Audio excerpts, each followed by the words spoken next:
Hai teman-teman, selamat datang di channel artikel YouTube. Channel pertama cerita Kenshin. Kali ini admin upload lagi ya. Makasih. Kisah pemuda kaya, anak bos besar, pemilik 73 perusahaan, yang menjadi cleaning service. Episode 659. Kenshin yang disambut bos restoran serta dua pejabat bank yang menghormatinya, membuat orang-orang kaya di situ menjadi terperangah sekali. Benar-benar di luar dugaan. Pemuda yang disangka peminta-minta, dianggap akan mengemis di sini, ternyata bukan pemuda biasa. Wanita karir yang baru pamer perusahaan itu pun sampai tak habis pikir. Laki-laki yang penampilannya biasa, bajunya yang tak bermerek dan tak terkenal, dihormati dipanggil tuan muda. Wanita itu syok jadinya, memperhatikan Kenshin di tempat duduknya. Rekan-rekannya pun sama, menjadi bingung semua. Mereka seakan tak percaya. Bertanya-tanya dalam hatinya, memang siapa orang tuanya? Yang katanya orang paling kaya, kok nggak disebut namanya?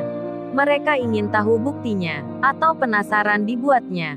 Pandangan mata semua orang masih tertuju ke Kenshin. Demikian Sirena dan Niken, yang masih malu diketahui. Sedang Kenshin sendiri bicara dengan Pak Roni, pejabat bank yang ada di depannya. Kenshin bertanya, "Oh ya Pak Roni, seperti yang saya bilang tadi, Pak Sarmin ini rumahnya diambil oleh pihak bank karena sertifikat yang dijaminkan tidak bisa dilunasi. Jadi saya mau tanyakan, apakah Pak Roni mengetahui sekarang rumah itu statusnya gimana? Sedang dilelang atau sudah dibeli orang?" Pak Roni pun bertanya pada Pak Sarmin alamat rumahnya yang disita itu, serta diambil bank mana. Pak Sarmin pun menjawabnya dengan menyebut namanya. Pak Sarmin sedikit bercerita tentang kejadian yang dialaminya. Mendengar apa yang dikatakan itu, Pak Roni langsung mengerti. Kemudian membalasnya, "Oh berarti itu adalah bank cabang yang saya pimpin. Baiklah Mas Kenshin, tunggu sebentar. Saya akan tanyakan pada orang di sana." Setelah Pak Roni menelpon bawahannya, akhirnya didapatkan kabar kalau rumahnya Pak Sarmin beserta tanah lapang milik orang lain di belakangnya, serta sebagian tanah di sekitarnya, telah dibeli seorang pengusaha, akan dijadikan perusahaan. Pak Roni lalu mendapat informasi lagi dari manajer Ibu Rosi yang di sebelahnya. Ibu Rosi itu bicara, kalau nggak salah itu Mas Kenshin yang membelinya atas nama perusahaan PT Graha Mulia. Pemiliknya bernama Pak Julian, dan kemarin yang melakukan perjanjian adalah anaknya yang bernama Galang Adi Prakarya, bersama seorang wanita, kalau tidak salah namanya Sarwenda, selaku sekretaris utama di perusahaan itu. Mendengar hal tersebut, Pak Sarmin kaget jadinya, begitu pula istrinya Ibu Marni, yang jadi syok sekali. Ternyata putrinya Sarwenda, yang menandatangani pembelian rumah itu. Kenshin yang mendengarnya pun langsung mengerti maksudnya. Yang disebut itu anaknya Pak Sarmin. Kenshin pun tenang saja. Kemudian Kenshin bertanya, "Oh ya Pak Roni, apa pembayarannya sudah lunas semua?" Pak Roni menjawabnya, "Oh itu Mas Kenshin, kalau itu saya rasa masih dibayar 50%-nya. Karena memang perjanjiannya begitu. Baru nanti kalau menginjak 3 bulan, pihak bank akan meminta semuanya. Surat-surat akan diberikan." Kemudian Kenshin bicara, "Oh begitu rupanya. Kalau gitu Pak Roni, untuk sertifikat rumah atas nama Pak Sarmin ini, jangan diberikan dulu. Serta jangan dirubah namanya. Karena itu jadi tanah sengketa. Saya besok akan mengurusnya. Sebab Sarwenda itu anaknya Pak Sarmin ini. Kenapa bisa memakai cara tak baik untuk mengambil tanah orang tuanya demi untuk orang lain yang akan dijadikan perusahaan?" Lalu tiba-tiba Kenshin bilang, "Oh ya ini Pak Roni."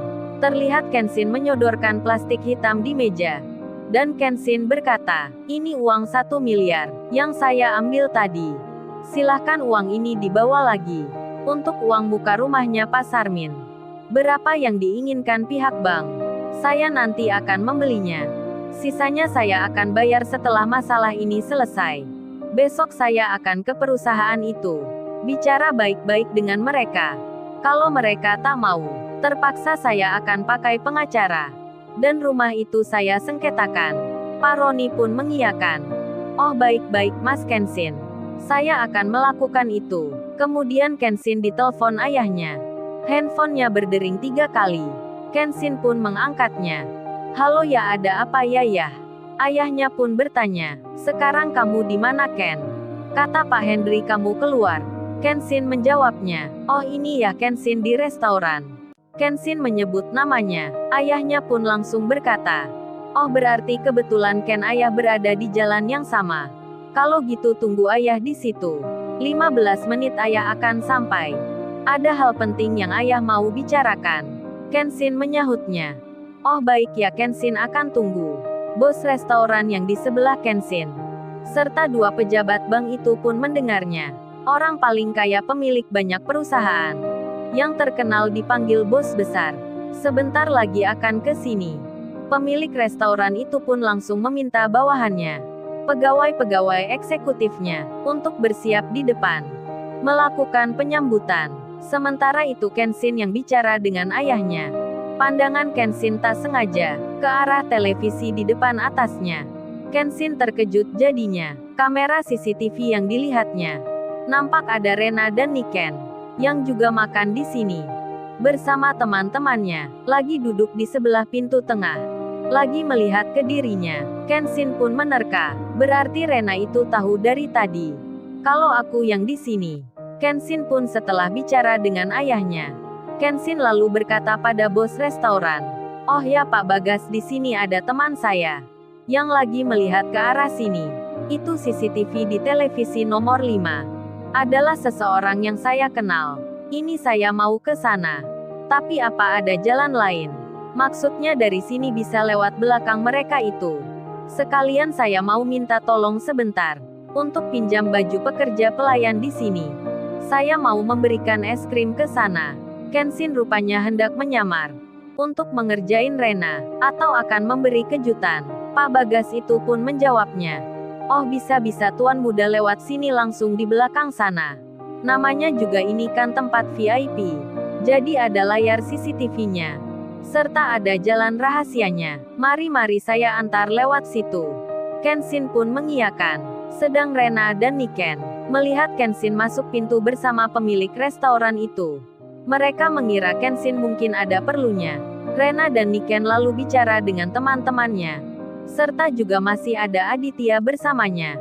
Kemudian Kenshin yang di dalam berganti baju pelayan restoran, sambil membawa minuman es krim. Didorong dengan troli berwarna putih. Kenshin benar-benar sudah memutar jalan. Sekarang berada di belakangnya Rena. Si Rena dan Niken pun tak menyadari. Termasuk orang-orang kaya yang di situ. Yang tadi menghina Kenshin. Mereka pun tak mengetahui. Hingga Kenshin mendekat ke mejanya Rena. Lalu Kenshin bicara. Permisi Nona, es krimnya sudah datang. Saya taruh di sini ya. Kenshin langsung saja menaruhnya satu persatu di meja. Rena dan Niken pun jadi bertanya. Memang siapa yang memesan es krim ini? Kok tiba-tiba dikirim ke sini? Teman-temannya Rena juga sama. Tapi mereka mengira, mungkin Aditya yang memesannya. Sebab Aditya lagi ke customer service-nya. Dan Rena pun membiarkan pelayan itu untuk menaruh es krim di meja. Rena dan Niken tak bertanya. Hingga tiba-tiba Kenshin tak sengaja menumpahkan es krim itu mengenai tangannya Rena. Kenshin pun bicara. Oh maaf non saya tak sengaja. Spontan juga Kenshin langsung memegang tangannya Rena. Membersihkan dengan tisu yang di bawahnya. Si Rena pun langsung marah jadinya. Dan Rena berkata, kamu siapa? Kok nggak sopan pegang-pegang tanganku?